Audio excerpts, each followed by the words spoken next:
Supreme court में 9 जजों की संविधान पीठ सबरीमाला केस में सुनवाई कर रही है। हमारे ज्यादातर अधिवक्ता साथियों ने दलील दिया है कि सारे रिलीजन एक समान होते हैं, सारे मजहब एक समान होते हैं, लेकिन मैंने कहा है कि धर्म और रिलीजन अलग अलग है। धर्म सबको जोड़ता है, मजहब सबको तोड़ता है। धर्म सबको इंक्लूड करता है, रिलीजन बाकी लोगों को एक्सक्लूड करता है।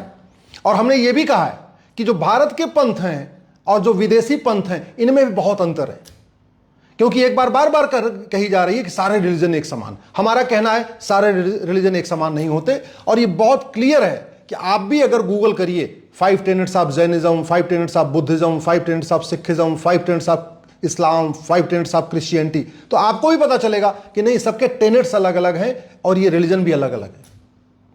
और मैंने ये भी माननीय सुप्रीम कोर्ट में कहा है कि पिछले 2000 साल में भारत के 25 टुकड़े हुए हैं, और वो 25 के 25 टुकड़े मजहब के आधार पर हुए, रिलीजन के आधार पर हुए। मैंने माननीय सुप्रीम कोर्ट में यह भी कहा है पिछले 200 साल में भारत के 7 टुकड़े हुए हैं, और वो 7 टुकड़े मजहब के आधार पर हुए, रिलीजन के आधार पर हुए।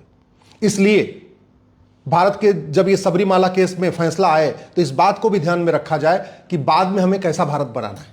हमें चीन, जापान, सिंगापुर की तरीके एक सशक्त, एकीकृत, मजबूत भारत बनाना है, या अफगानिस्तान, पाकिस्तान, बांग्लादेश जैसा रेडिकलाइज्ड देश बनाना है। मैंने माननीय सुप्रीम कोर्ट से यह भी कहा है कि भारत के जो पंथ हैं, भारत के संप्रदाय और विदेशी संप्रदाय में बहुत अंतर है। उदाहरण के लिए यह विष्णु पुराण है।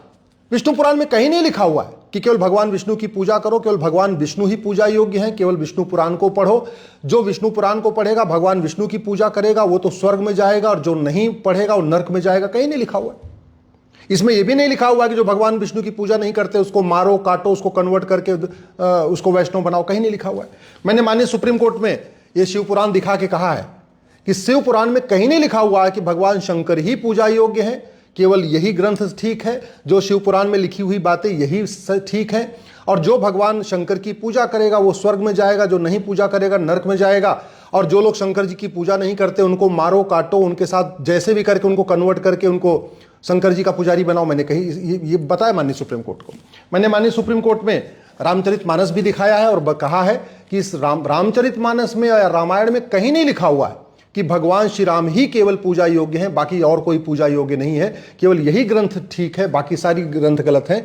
और इसमें यह भी कहीं नहीं लिखा हुआ है कि जो भगवान राम की पूजा करता है वो तो स्वर्ग में जाएगा, जो नहीं करता है नरक में जाएगा। इसमें यह भी कहीं नहीं लिखा है कि जो भगवान श्री राम की पूजा न करे उसको समझाओ, बुझाओ और उसको कन्वर्ट करके ले आओ, उसको भगवान श्री राम का भक्त बनाओ। कहीं नहीं लिखा हुआ है। मैंने भगवत गीता दिखा के माननीय सुप्रीम कोर्ट को यह कहा है कि भगवत गीता में कहीं नहीं लिखा हुआ है कि भगवान कृष्ण ही पूजा योग्य हैं। भगवत गीता ही इकलौता ग्रंथ है जो ठीक है। और इसमें यह भी नहीं लिखा हुआ है कि जो भगवान कृष्ण की पूजा करेगा वो तो स्वर्ग में जाएगा, जो नहीं करेगा नरक में जाएगा, और जो नहीं करता उसको बहलाओ, फुसलाओ, जैसे भी करके उसको कन्वर्ट करके लाओ। इसमें कहीं नहीं लिखा है।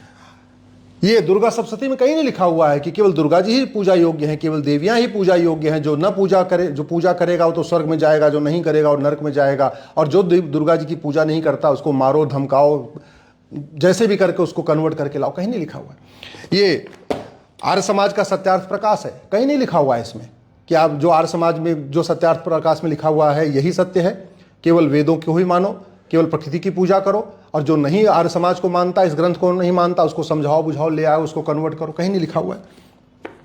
मैंने माननीय सुप्रीम कोर्ट में ये भी कहा है, हनुमान चालीसा में कहीं नहीं कहा गया है कि हनुमान जी ही पूजा योग्य हैं। जो हनुमान जी की पूजा करेगा वो स्वर्ग में जाएगा, जो नहीं करेगा नरक में जाएगा। जो जैन ग्रंथ है, आगम में कहीं नहीं लिखा हुआ है कि केवल 24 तीर्थंकर को ही मानो, आगम शास्त्र को ही मानो, और जो 24 तीर्थंकर को नहीं मानेगा, जो जैनिज्म को फॉलो नहीं करेगा, वो तो नरक में जाएगा, जहन्नुम में जाएगा। बौद्ध ग्रंथ जो त्रिपिटक है उसमें कहीं नहीं लिखा हुआ है जो भगवान बुद्ध को नहीं मानेगा वो नरक में जाएगा, और जो भगवान बुद्ध को नहीं मानता उसको कन्वर्ट करके बौद्ध बनाओ। कहीं नहीं लिखा हुआ है। एक और भी बड़ा अंतर है जो संविधान में है। संविधान में लिखा हुआ है liberty of thought, liberty of belief, liberty of faith, liberty of worship. धर्म, सनातन धर्म इसकी इजाजत देता है। जो रिलीजन है वो liberty of thought, liberty of belief, liberty of faith, liberty of worship नहीं देते। इक्वलिटी, जस्टिस, लिबर्टी, फ्रेटर्निटी का जो कॉन्सेप्ट है वो धर्म देता है, मजहब नहीं देता, रिलीजन नहीं देता। आर्टिकल 14 कहता है equality before law, equal protection of law, ये धर्म है। आर्टिकल 15 कहता है भेदभाव मत करो, ये धर्म है। आर्टिकल 16 कहता है सबको समान अवसर दो, ये धर्म है। आर्टिकल 17 कहता है छुआछूत मत करो, ये धर्म है। जबकि रिलीजन में ठीक इसका उल्टा है। रिलीजन में इक्वलिटी का कॉन्सेप्ट है लेकिन इक्वलिटी एमंग रिलीजन है, जबकि धर्म कहता है यूनिवर्सल इक्वलिटी। धर्म कहता है किसी से भेदभाव मत करो, रिलीजन कहता है अपने रिलीजन वाले से भेदभाव मत करो, लेकिन जो रिलीजन को फॉलो नहीं करता उससे भेदभाव करो।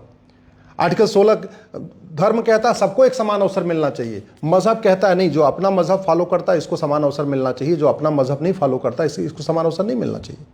आर्टिकल 17 संविधान में लिखा हुआ है छुआछूत मत करो, धर्म यही कहता है। धर्म कहता है किसी भी तरीके का छुआछूत, जाति, भाषा, क्षेत्र, पंथ, लिंग, किसी भी तरीके का भेदभाव मत करो। मजहब कहता है जो अपना मजहब मानता है ठीक है, जो नहीं मानता उससे भेदभाव करो। ऐसे ही लिबर्टी ऑफ थॉट, सोचने की आज़ादी, बोलने की आज़ादी, लिखने की आज़ादी, ये धर्म देता, मजहब नहीं देता। एक आपको मैं इंटरेस्टिंग घटना बता रहा हूँ। जो क्रिश्चियनिटी है उसमें बिलीफ ये है कि पृथ्वी केंद्र में है पूरे ब्रह्मांड के, लेकिन एक बड़े महान वैज्ञानिक थे गैलीलियो ने कहा कि पृथ्वी मध्य में नहीं है और पृथ्वी स्थिर भी नहीं है, पृथ्वी सूर्य के चक्कर लगाती है। जानते हैं इतने बड़े महान वैज्ञानिक को, चूंकि उन्होंने बाइबल में लिखी हुई जो बात है उसके खिलाफ बोल दिया। जो रिलीजियस मान्यता यह है कि पृथ्वी केंद्र में है, पृथ्वी स्थिर है। गैलीलियो ने कहा पृथ्वी केंद्र में नहीं है और पृथ्वी स्थिर नहीं है, पृथ्वी चक्कर लगा रही है। यही कहने के बाद गैलीलियो को आजीवन कारावास दे दिया। बेचारे वो आजीवन कारावास के दौरान अंधे हो गए, बीमार होकर मर गए। ये स्थिति है। अभी भी बहुत सारे लोग पृथ्वी को गोल जानते हैं कि पृथ्वी गोल है, फिर भी बोलने से डरते हैं। जानते हैं पृथ्वी चक्कर लगा रही, फिर भी बोलने से डरते हैं। ये रिलीजन है। रिलीजन लिबर्टी ऑफ थॉट देता नहीं, लिबर्टी ऑफ बिलीफ देता नहीं, लिबर्टी ऑफ फेथ देता नहीं, लिबर्टी ऑफ वर्शिप देता नहीं। रिलीजन शास्त्रार्थ की इजाजत नहीं देता, धर्म शास्त्रार्थ की इजाजत देता है। पिछले इतने हजारों साल से भगवत गीता पे खुला शास्त्रार्थ हो रहा है, रामायण के ऊपर खुला शास्त्रार्थ हो रहा है, भगवान श्री राम के ऊपर खुला शास्त्रार्थ होता है, भगवान कृष्ण के ऊपर खुला शास्त्रार्थ होता है। कार्टून बनाए जाते हैं, नाटक खेले जाते हैं। कुछ लोग कहते हैं भगवान श्री राम ने ये ठीक किया, कुछ लोग कहते हैं नहीं ये ठीक नहीं किया, कुछ लोग कहते हैं भगवान श्री राम ने सीता जी को निकाल के ठीक किया, कुछ लोग कह रहे हैं सीता जी को निकाल ठीक नहीं किया।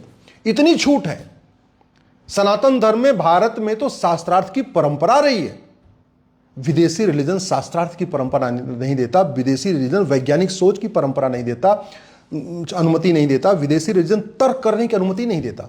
आप श्री राम, ये रामचरितमानस में जो चौपाइयां लिखी हैं, बहुत सारी चौपाइयां हैं, उनमें किसी पे भी आप तर्क करिए, शास्त्रार्थ करिए, आपको कोई फर्क नहीं पड़ेगा। आप भगवत गीता के ऊपर शास्त्रार्थ करिए, तर्क करिए, कोई फर्क नहीं पड़ेगा। विदेशी रिलीजन में जो ग्रंथ है उनके ऊपर शास्त्रार्थ करेंगे तो गला भी कट सकता है। इसीलिए बाबा साहब अम्बेडकर ने कहा था कि सारे रिलीजन एक समान नहीं होते। जब उनके पास बहुत सारे लोग आए कि आप हमारे उसमें आ जाइए, हमारे उसमें, बोले ना, हम सनातन धर्म में ही रहेंगे, हम बुद्धिज्म फॉलो करेंगे जो सनातन का हिस्सा है। भगवान बुद्ध जो भगवान विष्णु के अवतार माने जाते हैं, हम बोले हम इसी में रहेंगे, हम विदेशी रिलीजन में नहीं जाएंगे। और उन्होंने कहा भी है कि सारे रिलीजन एक समान नहीं होते। दुर्भाग्यवश देखिए, सब लोग बाबा साहब अम्बेडकर का नाम लेते हैं। सुप्रीम कोर्ट में भी बाबा साहब अम्बेडकर को कोट किया जा रहा है, लेकिन सुप्रीम कोर्ट में ये बाबा साहब की जो किताब है द पार्टीशन ऑफ इंडिया, इसमें बाबा साहब ने क्या कहा है उसको बोलने की किसी की हिम्मत नहीं पड़ रही। और बोलने की हिम्मत छोड़िए, सुनने की भी हिम्मत नहीं पड़ रही है। जैसे ही मैंने कल कह दिया कि सारे रिलीजन एक समान नहीं होते, वैसे मैंने देखा कि केवल अधिवक्ता ही नहीं, सामने से माननीय कुछ जज भी टोकने लग गए। बोले नहीं आप इसको मत बोलिए। जबकि ये कड़वी सच्चाई है। कड़वी सच्चाई है कि पूरी दुनिया में जो अराजकता फैली हुई है, अशांति फैली हुई है, वो धर्म के कारण नहीं, रिलीजन के कारण है। जो और कहीं भी आपको कुछ करने की अनुमति नहीं मिलता।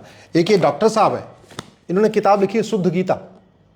इन्होंने गीता में लिखा हुआ है कि जो गीता में कुछ श्लोक हैं वो ठीक नहीं है, वो बाद में जोड़े गए। और बाकायदा वो आराम से घूम रहे हैं, वो किताब लिए बांट रहे हैं, सबको दे रहे हैं। बाकायदा इस किताब का पूरा खुलेआम बेची भी जा रही है। कोई नहीं कह रहा कि नहीं आपने भगवत गीता के ऊपर कमेंट्री कैसे लिख दिया, क्यों आपने कह दिया कि नहीं वहाँ 700 हैं, वहाँ 700 में से कुछ श्लोक एक्स्ट्रा हैं। लेकिन उन्होंने लिखा है, देखिए बिक रही, आराम से बिक रही है। तो हर चीज़ पे कमेंट्री हो सकती है। आप सिख पंथ में लिखी हुई बातों पे खुलेआम चर्चा कर सकते हैं, आप जैनिज्म में बातों पे खुलेआम चर्चा कर सकते हैं, आप बुद्धिज्म के ऊपर खुलेआम चर्चा कर सकते हैं, आप भगवत गीता, रामायण, वेद पुराण के ऊपर खुलेआम चर्चा कर सकते, लेकिन अब बाइबल, कुरान पे खुलेआम चर्चा नहीं कर सकते। और इसका एग्जाम्पल आपको मैंने दिया। गैलीलियो जैसा महान वैज्ञानिक जब उसने कह दिया कि पृथ्वी चक्कर लगाती है, उसको आजीवन कारावास डाल दिया गया। ये कड़वी सच्चाई है।